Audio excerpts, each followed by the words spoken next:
Sisi gelap Steve Jobs. Steve Jobs menciptakan produk yang mengubah dunia, tapi di saat yang sama, ia kehilangan hal paling penting dalam hidupnya.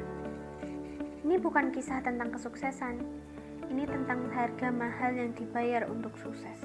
Kita mengenal Steve Jobs sebagai simbol inovasi. Apple, iPhone, iPad, semua terlahir dari visinya. Dunia melihatnya sebagai ikon sukses. Tapi hanya sedikit yang tahu bahwa di balik keseniusannya ada kesepian, konflik, dan penyesalan yang tidak pernah tampil di panggung peluncuran produk. Part 1. Awal perjuangan. Steve Jobs bukan berasal dari keluarga kaya. Ia diadopsi sejak kecil.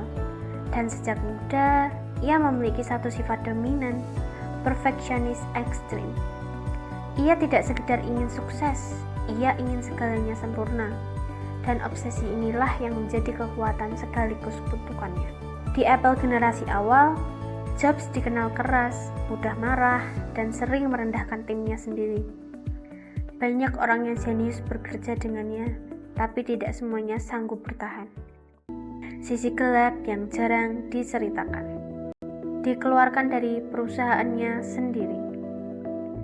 Di usia 30 tahun, Steve Jobs justru dikeluarkan dari Apple, perusahaan yang ia dirikan sendiri.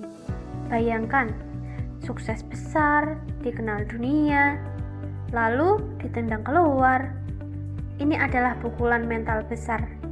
Banyak orang tidak tahu, masa ini membuat Jobs jatuh ke titik terendah hidupnya. Hubungan pribadi yang hancur. Jobs mengorbankan hampir segalanya untuk pekerjaan, termasuk hubungan dengan orang terdekat. Ia sempat menyangkal anaknya sendiri.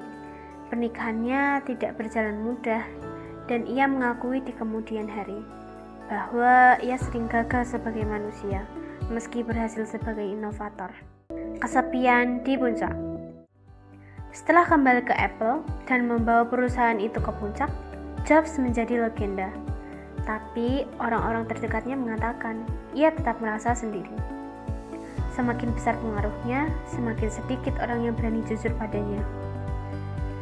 Inilah sisi gelap kepemimpinan ekstrim.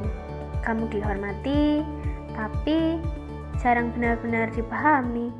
Kesadaran terlambat. Saat Steve Jobs didiagnosa kanker, hidupnya mulai berubah. Ia mulai menyadari bahwa waktu adalah aset yang tidak bisa dibeli oleh kesuksesan. Dalam pidato terkenalnya di Stanford, ia berkata, "Mengingat bahwa aku akan mati adalah alat terpenting dalam hidupku." Di titik ini, Jobs tidak lagi bicara soal produk, tapi tentang makna hidup.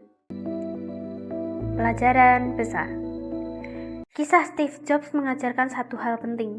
Kesuksesan bisa membangun dunia, tapi juga menghancurkan kehidupan pribadi jika tidak dikendalikan.